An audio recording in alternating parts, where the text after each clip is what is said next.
Tard la nuit, précisément, entre 2 heures et 5 heures du matin, faut te réveiller. Tu vas des fois voir ton homme qui est couché sur le dos. Il a une main derrière la nuque, la deuxième main sur la poitrine. Il a la tête qui est levée vers le ciel, les yeux ouverts.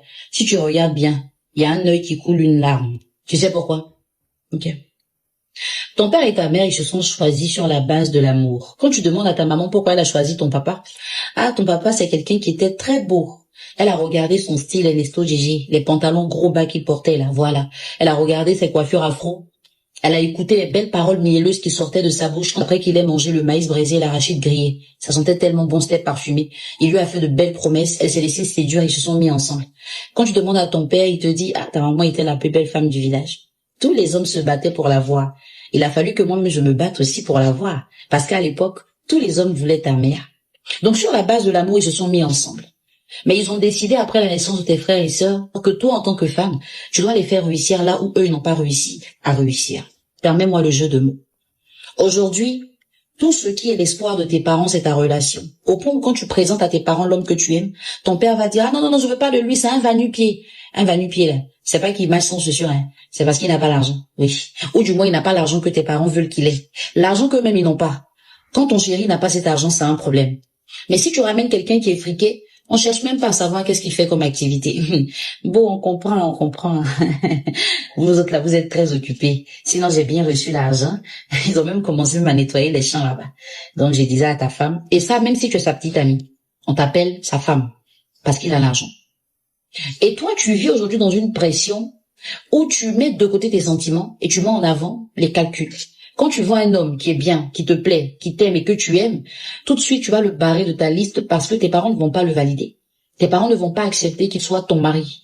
Tes parents qui se sont mariés sur la base de l'amour, là, aujourd'hui, ils trouvent que l'amour n'est pas bien. Et quand tu vas parler à ta mère, elle va te dire, oui, nous autres là, les erreurs qu'on a faites, on n'a pas envie que vous fassiez les mêmes erreurs. Maman, tu n'as pas fait d'erreur en choisissant l'homme que tu aimes. Non, ça c'est pas une erreur. Au contraire, c'est la meilleure chose à faire. L'erreur que tous les deux vous avez commise, c'est d'être resté au même niveau financier depuis votre jeunesse jusqu'à l'âge où vos enfants peuvent se marier. Sinon, vous choisir par amour, là, ce n'est pas une erreur. C'est parce que vous vous aimez encore même que vous vous tenez la main. C'est pour ça que tout le monde est fier de vous quand on vous voit au quartier. Mais c'est vous qui aurez dû changer votre situation. C'est pas vos enfants qui doivent vous faire réussir. Aujourd'hui, vous mettez la pression à vos filles. Vous les obligez à choisir des hommes qu'elles n'aiment pas. Et quand elles choisissent des hommes qu'elles aiment, vous n'êtes tellement pas content qu'elles sont obligées, elles, de leur mettre la pression. Non. Justement, le réveil de ton chéri entre 2 heures et 5 heures du matin, là. Pendant que tu es en train de dormir, des fois, tu as fait ton 3e rêve. Lui n'a pas réussi à fermer les yeux. Oh, il a dormi, et puis au moins, il s'est réveillé en sursaut, il s'est rappelé qu'il a des factures à payer. Il s'est rappelé qu'il a le loyer à payer. Il s'est rappelé que toi, il doit donner ton argent de poche. Il s'est rappelé que ta sœur est enceinte, elle doit accoucher. La belle famille le regarde. Il s'est souvenu que tu as perdu ton oncle, ta tante. Il doit les enterrer. Il a pensé à la scolarité des enfants, à ses problèmes personnels, aux problèmes de sa famille. Et puis il a regardé son salaire. Dans un monde où les salaires n'augmentent jamais, la pression des hommes augmente et les femmes disent, un vrai homme, c'est celui qui prend soin de sa famille. Donc si tu ne réussis pas ça, c'est que tu n'es pas un vrai homme. Même si tu es intelligent, même si tu es courageux, même si tu es battant, tu n'as pas le droit de pleurer, mon frère. Avoue essuyer tes larmes. Faut pas pleurer parce qu'un vrai garçon ne pleure pas. Depuis la base, on a tué en toi les émotions, on a tué en toi les sentiments, pour te dire que tu es le robot de la vie qui doit faire fonctionner la femme que tu rencontres. C'est celle-là qui va te donner des enfants, c'est grâce à elle qu'on va t'appeler papa. Mais la même femme-là, elle attend que tu sois romantique. Elle a quel sentiment? Quand tu es devenu un robot, tu vas être romantique avec quoi? Dans certains cas, tu peux même pas te confier à elle. Tu peux même pas la faire asseoir pour lui dire, chérie, c'est dur, je suis fatiguée. J'ai essayé, j'ai frappé à toutes les portes, je me bats bien, je travaille, j'ai un bon salaire, mais les charges sont énormes. Tu ne peux pas dire ça, parce que quand tu dis ça, que tu n'es plus un homme. Tu risques de perdre cette autorité-là que la vie t'a donnée si tu oses parler des problèmes que la vie t'a donnés. Tu dois rester fort, tu dois avoir la tête haute, peu importe les circonstances. Et même là où tu n'avais pas prévu, on t'attend, faut que tu répondes. Quand tu vas parler à un ami, il va te dire, Joe, c'est comme ça, faut gérer, ça va aller. Quand tu vas parler à tes parents, dès que tu finis de leur expliquer, même là, ça me gêne même, parce que je voulais t'appeler pour te dire qu'ils ont envoyé les factures, est-ce que tu m'expliques là? Je sais pas comment faire. Pendant ce temps, ta belle famille t'attend. Que ce soit pour les mariages, les anniversaires, les baptêmes, même pour les funérailles, ta belle famille t'attend. Tu dois être un garçon. Un garçon ne pleure pas, tu es le Woody. Le Woody que Dieu a envoyé sur la terre. Et quand tu finis tout ça et que tu demandes qu'on te respecte un peu, on trouve que tu es compliqué. Quand tu regardes comme ça ta partenaire et que tu vois que tu la dégoûtes, parce que ça fait 6 mois qu'elle t'a demandé de l'argent pour lancer une activité et que tu n'as pas pu réunir cet argent, tu sens qu'elle commence à te mépriser. Tu sens qu'elle commence à te remplacer financièrement par un pointeur, un ex. Toi, tu es incapable, frère. C'est quoi? Depuis 6 mois, on t'attend pour donner l'argent, tu peux pas donner l'argent. Tu te prends pour qui? Soit tu es un homme, soit tu n'es pas un homme. C'est quoi ça? Bon, en tout cas, un homme qui peut pas me prendre en charge, c'est pas la peine, hein. Mais dans la prise en charge de ta femme, il n'y a pas que ta femme. Il y a ta femme, il y a ses parents, il y a ses amis, il y a ses sœurs, il y a ses projets. Il y a tout ça. Je l'ai dit un jour en discutant avec quelqu'un. Les hommes vont continuer à se foutre des femmes que nous sommes tant que la nature va continuer à les banaliser. Parce que toi-même qui es femme là, quand tu sais que tes parents ne t'appellent que quand ils ont besoin de toi, des fois quand ils t'appellent, tu regardes le téléphone, enfin, laissez sur la peu d'argent, ils m'appellent. Ce sont tes parents qui t'ont accouché. Tu les aimes de tout ton cœur, n'est-ce pas? Mais regarde comment tu réagis. Maintenant, imagine l'homme qui n'est pas ton père, qui n'est pas ta mère, qui t'a rencontré et qui a voulu partager sa vie avec toi. Et qui, dans le partage de cette vie, s'est rendu compte que tu es une source de dépenses. Parce que tu ne lui apportes pas d'aide, tu ne le soutiens pas. Pas parce que tu n'as pas d'argent, mais parce que tu as dit, c'est lui l'homme, il doit tout faire. Quand tu l'appelles, c'est qu'il faut payer. Quand tu l'appelles, c'est qu'il faut régler. Quand tu l'appelles, c'est qu'il faut donner. La dernière fois que tu l'as appelé avec douceur, amour, juste pour prendre soin de lui, c'était quand? Il y a plus ce contrat entre vous. Des fois, même quand tu as demandé l'argent qu'il n'a pas donné, tu fermes la nuit. Et c'est bon pour qui? Tu mises pas, tu manges pas. Ce que je suis en train de vous dire aujourd'hui, c'est une puissante motivation que je veux que vous gardiez au fond de vous, mesdames. Mesdames surtout. Nous ne sommes pas en conflit avec les hommes. Nous ne sommes pas adversaires aux hommes. Si nous faisons l'erreur de mal choisir nos hommes, assumons que nous avons commis des erreurs. Parce que les bons hommes existent. Et malheureusement, les bons hommes n'ont pas l'oreille des femmes que nous sommes. Malheureusement. Je vais dire non pour que vous n'ayez pas l'impression que je vous donne des instructions. Parce que vous n'avez pas qu'on vous dise la vérité. C'est pas ça. Et certaines, n'ayant pas envie de trahir leurs parents, ayant envie de respecter leurs parents plus que tout, finissent par ne même pas avoir leur mot à dire.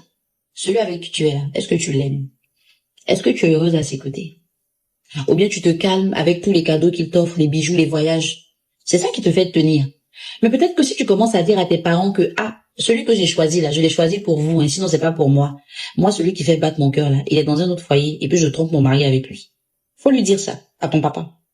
Explique à ta maman que l'homme avec qui tu es, qu'elle bénit tous les jours parce qu'il règle les factures là, tu le trompes avec l'homme que tu aimes, qui est ton ex. Peut-être que ça va les ramener à l'ordre. Comment deux personnes qui se sont choisies sur la base de l'amour t'interdisent toi d'aimer, soit disant qu'il n'y a rien dans l'amour, mais ils font quoi ensemble? Demande à tes parents qu'est-ce qu'ils font ensemble. L'amour, c'est pas important, mais ils sont ensemble. Et ce sont eux qui te donnent des conseils et ce sont eux que toi tu écoutes. Si tu as commencé à être dans une situation où tu n'arrives pas à dire la vérité à tes parents, tu n'es pas une femme. Tu es une fille. Parce que la femme que tu es est une puissance qui doit avoir la capacité de redresser les gens, même les plus âgés. Les gens qui ne connaissent pas le sens de la vie, même s'ils sont tes parents.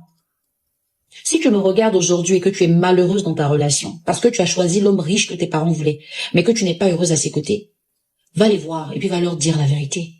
Il faut leur dire que tu n'es plus une enfant. Ils veulent que tu t'occupes d'eux, non? C'est pour ça qu'ils t'ont mis à l'école.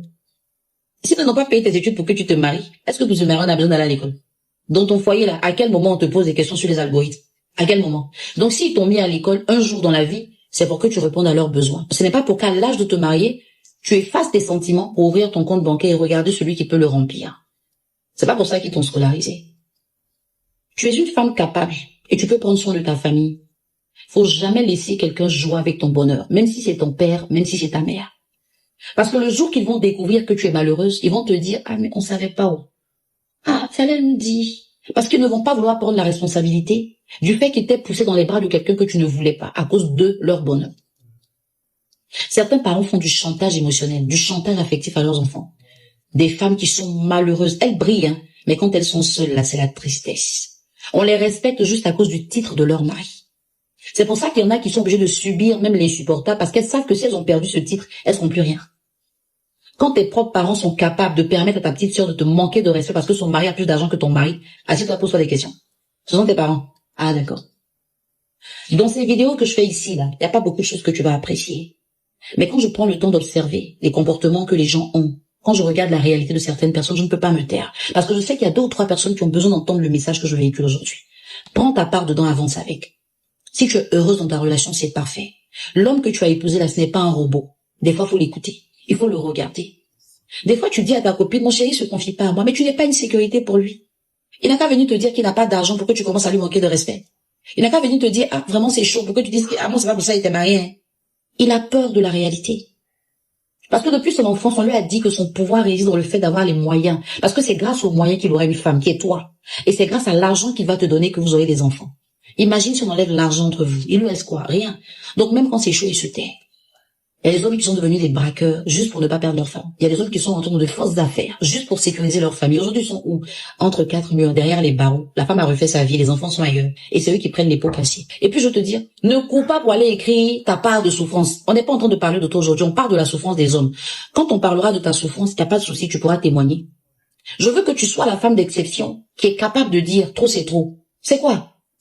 Lui aussi, il a droit à faire une pause. Je suis une aide dans la vie de mon homme. Je ne peux pas le soulever, mais je peux le soutenir. Je peux l'écouter, je peux le comprendre, je peux le rassurer pour qu'il me fasse confiance et qu'il n'ait pas honte de me parler. Des fois, un simple mot, une simple larme coulée devant toi, c'est puissant pour lui, ça le libère. À ton avis, pourquoi il attend quand tu dors pour faire ça? Pourtant, tu es sa cote, non? Pourtant, tu es son aide. Vous êtes censés être complices, partenaires soudés.